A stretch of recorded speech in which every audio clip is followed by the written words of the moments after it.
دی بردامیا بلاونا زیده یا ویروسا کرونا لی جهانی بکشتی و لی سوریه جیب تایبتی لی دفرند بین کنترل رژیم سوریه ده هجمارا پیکتین کرونا زیده بونی ده بردامه و نیزیکی میلیون روشه بویه.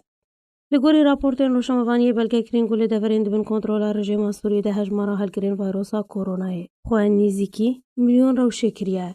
تنه دوان چند روژن بریده 101,000 روش هاتنه تومار کرن هر وها 684 روشن جانشستانی جهاتنه تومار کرن و به هجمارا نویا پیکتین کرونا بگشتی لی دفرین رژیمه روشن پیکتین نیزیکی میلیونی بویه.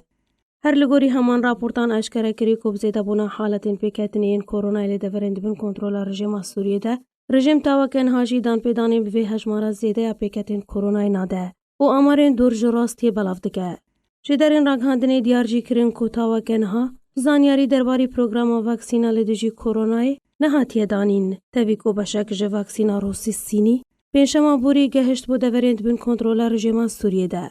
روانگاه سوریه مافی مروان جید راپورت کی ده هجمارا گشتیا پیکتین کورونای و لگوری جدرین خوین پزشکی بلگه کربو تیده تکس کربو کل دورند بین کنترل رژیم سوریه ده هجمارا پیکتین کورونای گهشتیا در دوران میلیون روشه که 988,000 کس به کرونا کتنه و جوی هجماری جی 600,053 کس باش بونه و هجمارا کسین که به کرونا جانی خواهج دستانه 23,329 کسین.